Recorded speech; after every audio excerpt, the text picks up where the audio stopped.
the studio with me tonight is Beth McConnell. She's the Policy Director of Philadelphia Association of Community Development Corporation, and she's here to discuss the City Land Bank, its origins, intent, and how it can be used to create more sustainability in neighborhoods. And also with us tonight is Kirtrina Baxter. She's the community organizer at Garden Justice Legal Initiative at the Public Interest Law Center. She's also involved in helping residents secure lots for garden use as well. Thank you so much for being here with me tonight, ladies. So for those who don't know anything about the land bank, can you give us a little background? How did the land bank get established? Sure. The land bank was created after a 5-year-long campaign by community activists and residents who were just really frustrated with the way that the city was or wasn't dealing with all the vacant lots and vacant properties in our neighborhoods. And so we ran a campaign with our the help of Councilwoman Maria Quinones Sanchez, and passed a bill that created the Philadelphia Land Bank. And this land bank will allow us to do two key things. One is to consolidate ownership of public vacant land into one agency, and the second thing is to acquire privately held vacant tax delinquent parcels so we can give those parcels, either sell them or give them for nominal value to people that are building affordable housing or community green space or economic development projects. Okay, great. And then how has Garden Justice Initiative been a part in these efforts? Right, so after the land bank got passed, we were really instrumental in making sure that citizen voices were still a part of the process. So we had, they have the strategic planning process that the land bank board went through after the law got passed, and so we make sure that residents who are gardeners and around the city were a part of that process, and we continue to make sure that they're a part of that process as we look forward to the disposition policies, which will be rolling out next. So when was the land bank actually established? When did the law actually come about? The legislation was passed in December 2013, but it took a while, about 1.5 years, before the land bank actually was kind of operational and was ready to accept properties in and begin doing its work. It's difficult to set up a brand new city agency. There's lots of administrative work and things that need to be done. But now the land bank exists. It has about 2,000 properties in it, but it's still a far away from really the kind of fully functional land bank that we really want to see.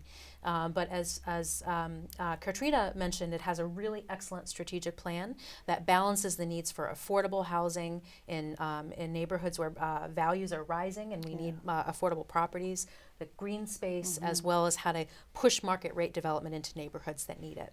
Right, and so what other problems, I guess, came about when you guys were trying to establish this, or even now that the laws exist, but what are some other problems or challenges? Well, I wouldn't say problems, I would say challenges, right? Beth, we were talking about a little bit of that outside. So the process, and Beth can explain a little bit more, the process of getting properties in the land bank and is a long, drawn-out process, right? So you want to tell them more about that? Yeah, so there are first all the different, so before the land bank existed, there were 3 city agencies that owned public property.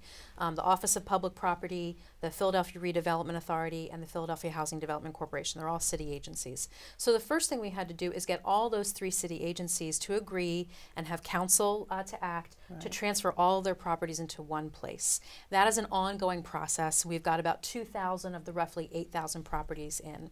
The second thing that the land bank had to do is begin to test its powers of acquiring privately held tax delinquent parcels, because these are new powers that the state legislature created for land banks that no one had before.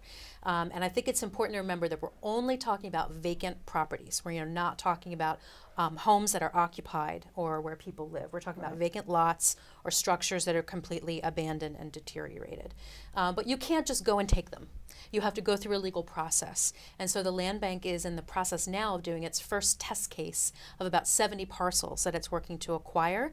And right now the plan is for the land bank to make those properties available for what's called workforce housing. So it's not affordable for very low-income people, but it's affordable for middle-class people in a neighborhood where property values are rising dramatically.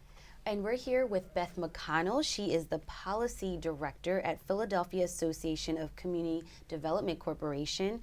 And also with us tonight is Kirtrina Baxter. She's the Community Organizer of Garden Justice Legal Initiative at the Public Interest Law Center. And they're both talking to me about the land bank in Philadelphia. So Kirtrina, you were telling me, what are the next steps? How can people get more information about the land bank? Right, so what I was addressing was related specifically to food and urban agriculture, which is people growing food and or green space, right? Folks who want to have a park or a garden, or maybe just a flower garden in their area. We are having, the City Council is having hearings for urban agriculture on September 21st. So that's going to happen at 1 o'clock in City Hall, somewhere we don't really know, we don't know the room now yet. But it's going to be happening, so they can look out for it. I think they always make that available in the papers when hearings will happen. And folks need to come out and say that they are in support of urban agriculture and green space in their communities. We know that it's important for young people to have green space in their areas for a myriad of reasons, as well as food. You know, we have food apartheid that are happening in our cities. So we want to make sure that people have the access to space so that they can grow, foods or flowers for what they need in their communities. And also helps with a lot of different issues like climate change and stormwater runoff and things like that. So that, I know, is the next phase, the next step that folks can get involved with regards to urban agriculture. As far as development is concerned, though, I guess Beth would have a better sense of what happens there. Yeah, just first really quickly, if you have a vacant lot next to a house that you own and you're interested in using it as a yard, maybe for your kids to play in or maybe just to garden in as well, you can take advantage of the side yard program and contact the Philadelphia Land Bank and ask them whether or not you can get access to that. Now, you might not be able to because the land bank might not own it, but that's the first place to start.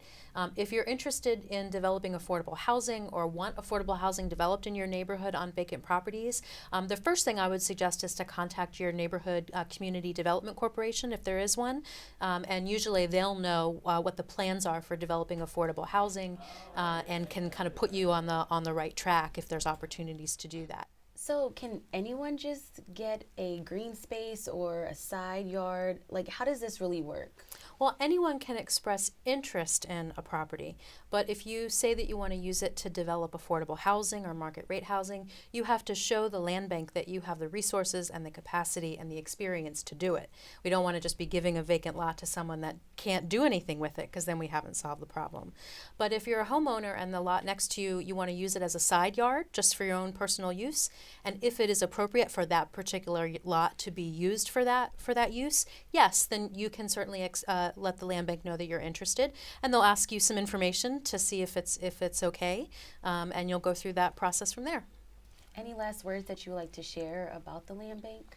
Well, I do know that the disposition policies have not yet been set for the land bank, and so it's really important for folks who are interested in the land bank or purchasing land through the land bank to make sure that their city council person knows that they would like to make sure that they have a community meeting around the disposition policies, because that's part of the strategic plan says that it has to be a community meeting. So we want to make sure that our council people make that available to the people in the city.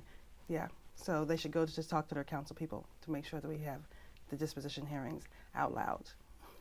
Thank you so much, ladies. Again, this is Beth McConnell. She is the Policy Director at the Philadelphia Association of Community Development Corporation, and Kirtrina Baxter, the Community Organizer of Garden Justice Legal Initiative at the Public Interest Law Center. Thank you so much for having me. Great. Thanks, Trenae. Thanks, Trenae.